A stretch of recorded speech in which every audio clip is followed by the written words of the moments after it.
Hey, all my late night mamas, what are y'all up to tonight? It's like well after 1 a.m. and I am up because I am trying to be accountable and consistent with myself, and I'm really trying to get her done. We've been trying to grow our family YouTube channel, and I know that I need to post a video, and I've been delaying it for a couple days, but I'm about to get it done. So, heads up, this video is about homeschooling and life as a mama, and this sister is tired, y'all. So if you don't want to watch that, then yeah. But if you do want to watch this, go ahead and subscribe to our channel, and then go ahead and hit that notification bell, because I'm about to do, I got 7 kids, y'all, so there's a possibility of me being able to do 7 of these build your own homeschool curriculum videos, because that's what I'm doing. This year, I'm building my own homeschool curriculum. So, what you guys are about to see is the curriculum choices for my 6th grader. Now, let me say this up front. I am not a teacher. Not in the sense of got a degree, took the test, worked for a public school system, okay? I do things my way. If they don't like it, if you don't like it, then this ain't the video for you. But if you're one of them homeschool mamas who just trying to do the best you can and raise your children and be in control of your children's education, then this the video for you, okay? So I look at, what do I do, or how do I homeschool? I go by my children. I go by how they feel. I do look at some of the state's standards to make sure that I'm somewhat keeping them on line, because you never know what'll happen in a lifetime. At what point in time they may or may not have to go back to the public school system. So I want my kids to be up to where they need to be if they need to go back. So I look at different things. Teachers pay teachers. It's like, let's just take a moment to thank all the teachers who are on Teachers Pay Teachers. Thank y'all for all that hard work that it takes to do that. And I just thank y'all. Like, whew, y'all saving me from some of these gray hairs, okay? Teachers Pay Teachers. If you don't know nothing about Teachers Pay Teachers, you need to know yesterday. You need to go on there and get you an account, log in. Because, I mean, it's Teachers Pay Teachers, like, for real. So I pull a lot of information from Teachers Pay Teachers. I use anything that I can find that's free. So last year, my kids last year did The Good and the Beautiful, and yada yada yada. I know that you guys have your own reserves about The Good and the Beautiful, but I did it, and it wasn't that bad. The only thing that I can say that wasn't bad, it just was, I don't know, in our state and time of homeschooling this past year. Let me just take a pause and just say, we need a moment of silence for all the mothers who have been homeschooling over the last 3 years. Like, we need a moment of silence. Because y'all, it has not been easy homeschooling through the pandemic, through the ups and downs. It just has not been easy. But I just, over the last year, we had a hard year. Our family had a hard year, from dealing with health issues to a home renovation, through the exiting of a pandemic, or whatever they want to call it. Oh, thank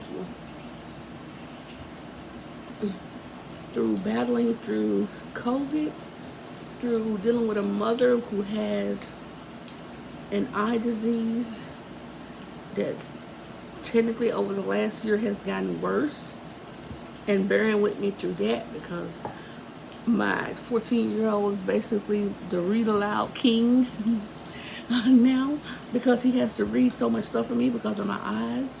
Through battling through just everything, we have had a hard school year, and I was gonna push us through schooling for the summer. But y'all, after that first week of trying it, I was just like, nope. The kids need a summer break. I need a summer break. Yeah, we just had to take a pause. So we are still in the midst of a home renovation, and because of that, I will not have a dedicated schoolroom this school year. I'm so sad about that because I love having a dedicated space for homeschooling. But you know what? That's not the reality right now.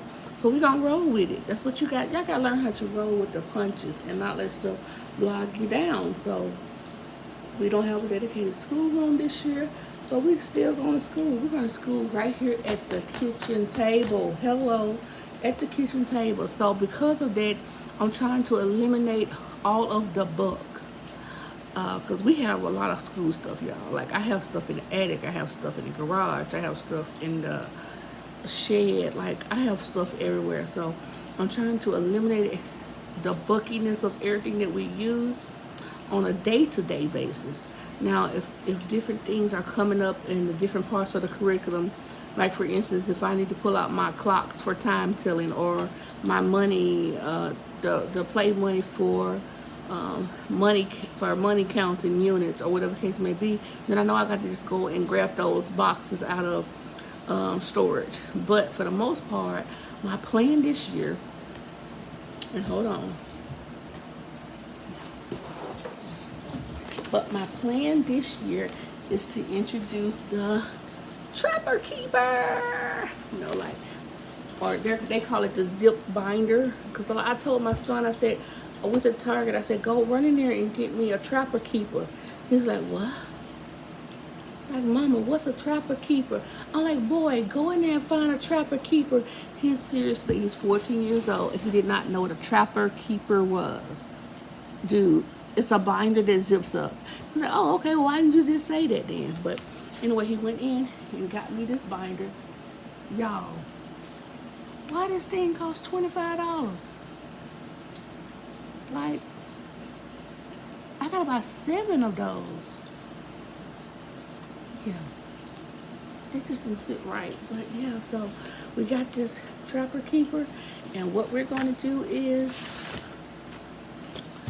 try our best to keep everything that we need inside this one Trapper Keeper. So what I'm going to do is I'm going to show you guys what I got for my 6th grader. This is her Trapper Keeper. I'm going to show you what we got for her, and we're going to see if it fits. I don't know, because I didn't like pre-record this and nothing like that. So we're just going to go with the flow. We're going to see if it works. So this year, to eliminate all the jazz and the other stuff, we use a lot of workbooks like Spectrum, different workbooks. I'm going to show you guys. I found these comprehensive workbooks that have pretty much each subject in it for each grade level at Sam's Club for $8.48. And they are so much more expensive in other places. So check out your Sam's Club, not Walmart, because it's going to be higher in Walmart. Maybe Costco will have it, I don't know. But check out the different different stores like that to see if you see different workbooks. But I always grab these because it could be anything. Maybe a subject in a different book that the children didn't quite understand. So maybe they just need a little extra work on the topic, and they can go grab a workbook, go to the table of contents, figure out their topic, boom, flip to the page, and there you go. There's some extra work. So we're going to use this comprehensive notebook for her to have extra practice into the different subjects. We are using the Good and the Beautiful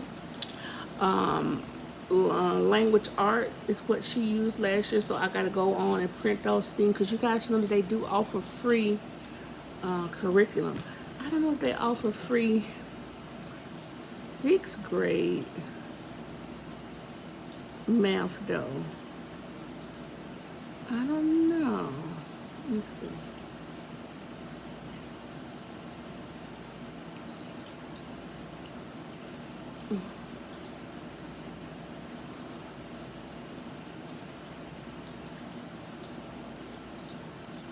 So I had to go on there and check it out. But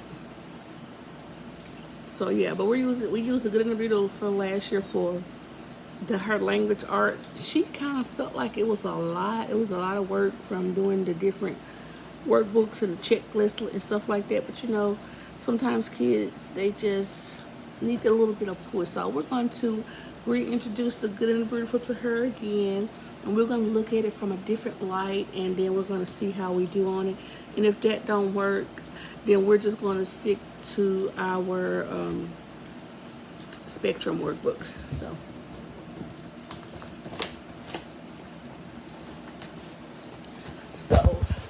I was able to find her at our local knowledge tree, our Spectrum workbook. So she has reading, she has vocabulary,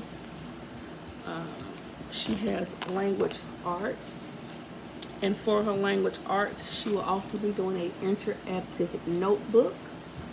And for her interactive notebook, she's just going to use one of these spiral notebooks to go along with her interactive notebook. She has a composition notebook that she uses every day for her Bible journaling. So I'll print out a list of certain verses that she has to read for the day or for the week, and then what she does is she'll do a prayer to God, and then she'll do a reflection on that verse of what that verse means to her. Not what anyone else says it means, but 100% totally what it means to her. So that's what this book is for. She liked cursive writing, so we found this cursive writing practice book, and she's going to work through here. You guys can get an idea of what it. Let me see if I can go to the first page.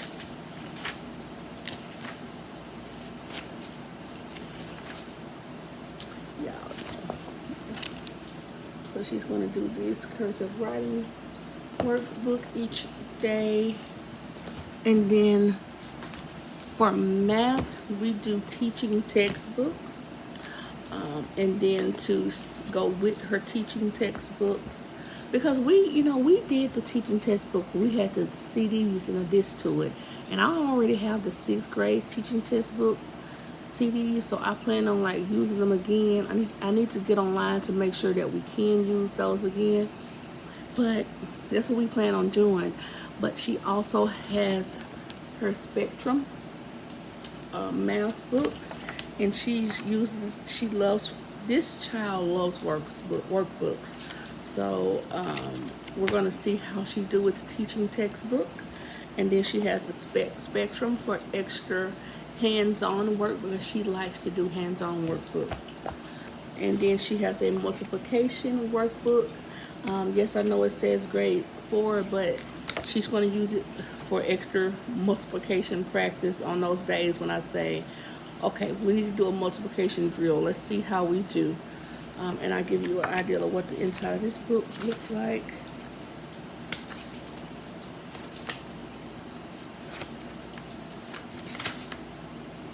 So kind of like these.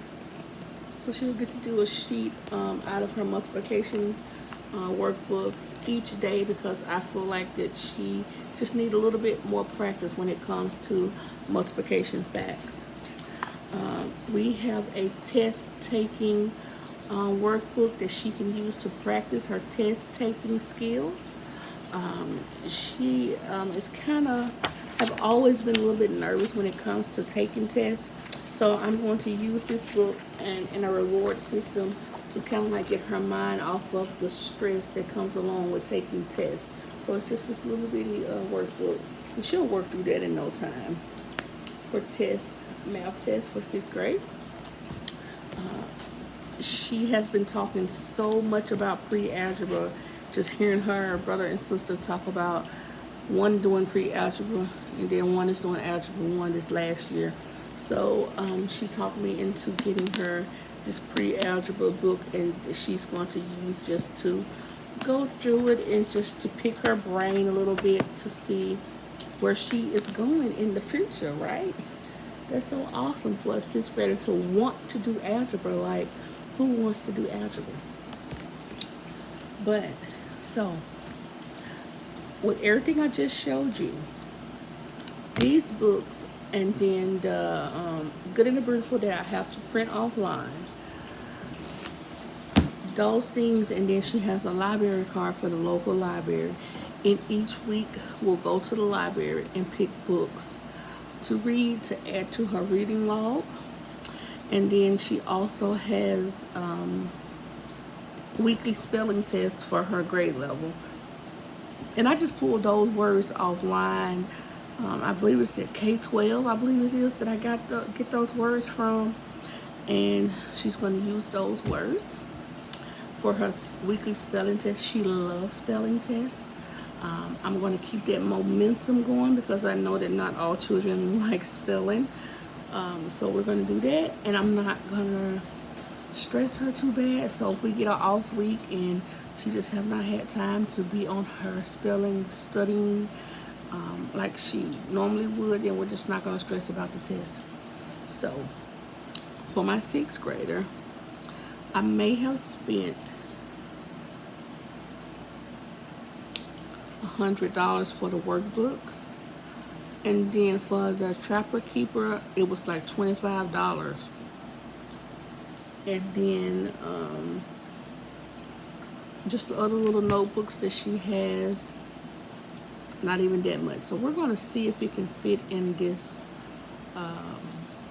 Trapper Keeper. So maybe I'll let her do a video showing you guys if it can fit or not. Maybe.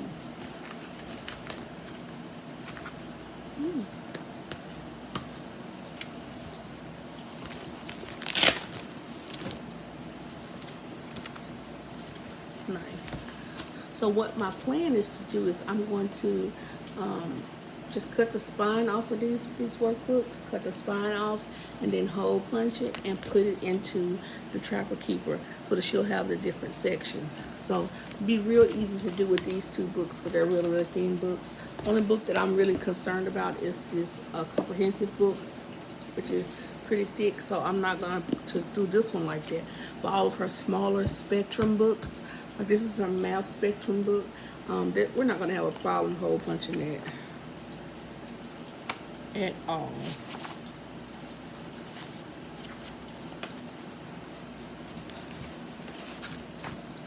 So this thing is saying that it can hold 1,100 sheets. So if it can hold 1,100 sheets, I'm pretty sure that we're going to be okay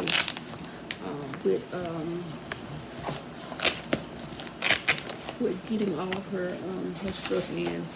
Oh yeah, because I'm just looking at this. So.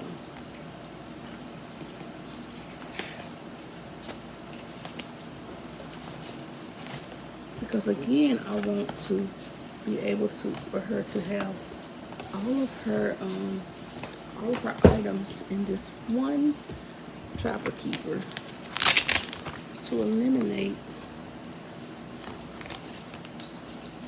I can't find my this. I can't find my that's that I hear all year long. I think we're going to be fine.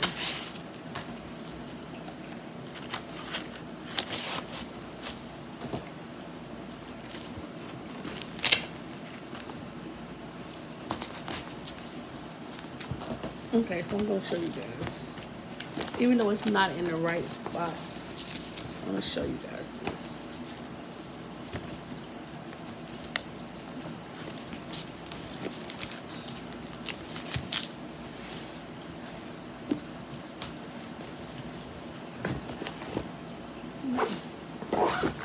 So I don't think we're going to have a problem.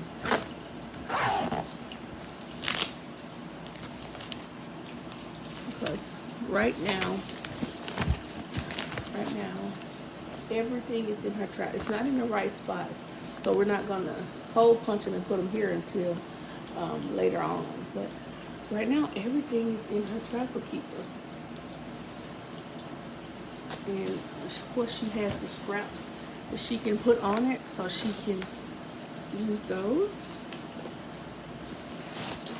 for here and here. So she can have it like that.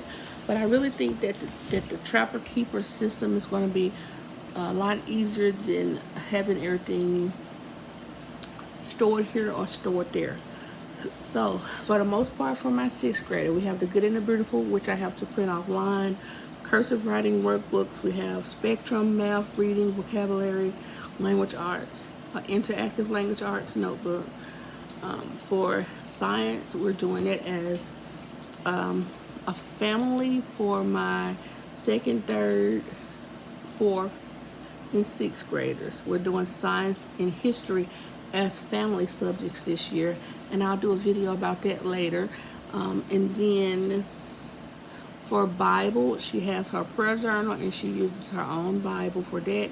I may she's talked to me about doing like a Mom and Me devotional type book, so I may look on Amazon and see if I can find something like that for her.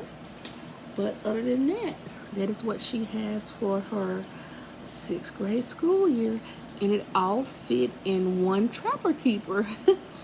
And so I'm so stoked about that. Like, yeah, very excited about that. So I just have to do that 6 more times. And we're gonna go on from there. But I'll show you guys real quick. I give you a sneak peek at some of the things that I got for my 3rd graders. There. And my little pre-K little diva, she's all about workbooks because she see the other kids doing work. So I got her a little pre-K workbook from, where did this come from? This came from Sam's. And she can do little fun stuff in her pre-K workbook, so she'll feel like she's doing work. But go to Sam's Club, hurry up before they sell out, and get those workbooks. And they're only $8, and they're bigger books than the Spectrum and much cheaper than the books that you buy for at a workbook place. Like we have Knowledge Tree is where I got most of my Spectrum workbooks from. So yeah. So I'll show you guys, I'll add up all of her books and let you guys know what her total is for her school year. So we'll do that.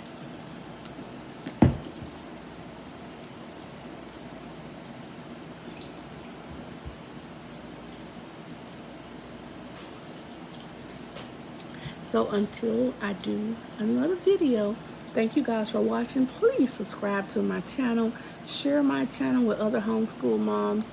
It's not very hard to build your own homeschool curriculum. You just have to watch the things that your state require.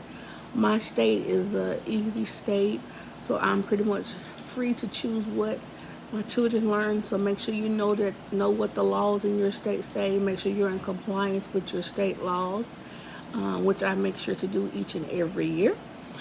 And then just go from there and enjoy homeschooling. We live on a farm, so the kids are all the time, every single day, learning on everything they do, from cooking to chores to playing with animals to fishing to today they were outside on doing just some outside free time, and they decided to draw on the sidewalks for just to play with chalk, and they ended up drawing like a whole community. And I just had the idea that could be one of our activities for community helpers, to go outside one day and actually draw a whole community with the different community helpers in it. So we plan on doing that this school year, and just so many other things. So you guys, don't give up, keep hope alive when it comes to homeschooling. I have had thoughts, at times like, am I teaching them enough? Am I too tough on them? Am I giving them enough downtime, because we are at home all day long? And you have doubts that comes to your mind, but you keep on doing the best you can do as a mom. Don't worry about the naysayers. Don't worry about the Debbie Downers, the negative Nancy's, because people are going to say what they want to say, regardless of what you do or what you don't do. So you do whatever you feel is in the best interest of your children. And if it's pleasing to yourself and your spouse, or if you're a single parent, if it's pleasing unto you and you're not violating any laws by doing it, if you believe in God, if you're honoring God by what you're doing, then keep on and don't worry about what everyone else has to say. So until the next time, I pray that you guys have a great day. Be blessed.